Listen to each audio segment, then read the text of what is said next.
I think what we need today is reassurance, because there are wars everywhere, not just the disastrous wars in the Ukraine and the Middle East, but there are disputes everywhere that you can think of. Is it going to end? Psalm 46 and verse 8 and 9, it says, "Behold the works of the Lord. He makes wars to cease to the end of the earth.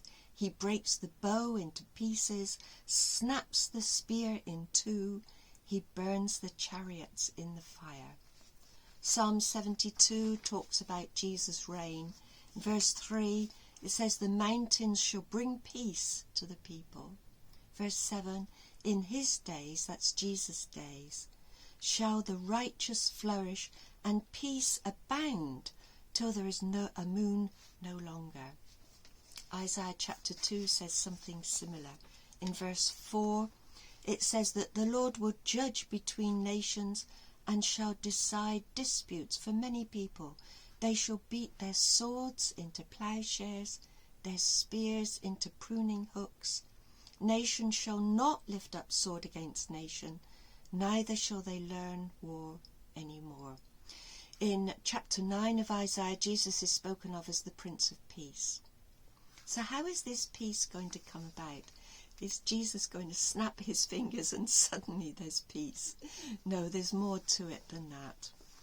In the verse before, where it speaks of beating our swords into plowshares, verse 3, it says, "Let us go up to the mountain of the Lord, to the house of the God of Jacob, that he may teach us his ways, and that we may walk in his paths."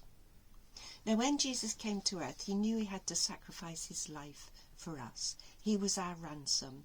We'd been kidnapped by sin. But he did more than that. He spent over 3 years teaching us how to live, because we're not robots. We generally like to be a bit selfish, which is human nature at the moment. So he tried to teach us hard to live the way that he lived. Now, in the commentaries, it says this, that the gospel produces this sort of effect: a peaceable disposition, humility, meekness, self-denial, true and fervent love for all men, the same sort of love that Jesus had for us. We need to subdue pride and various passions.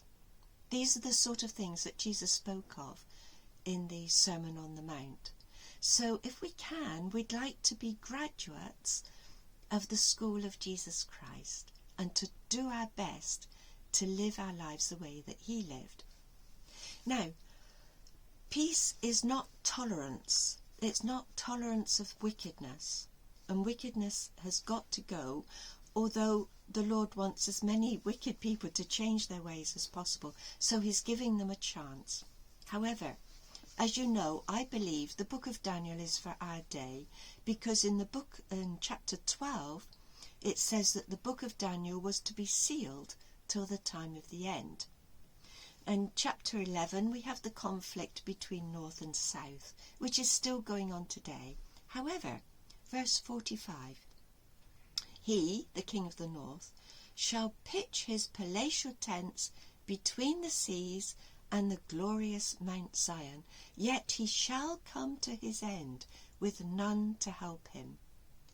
And at that time Michael shall arise, the great prince who is defending Daniel's people."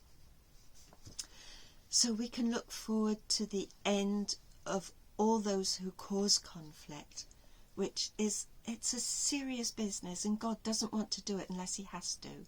But it will come, and we can be absolutely reassured that peace is on the way. Whatever our interpretation of Daniel is, peace is definitely going to come.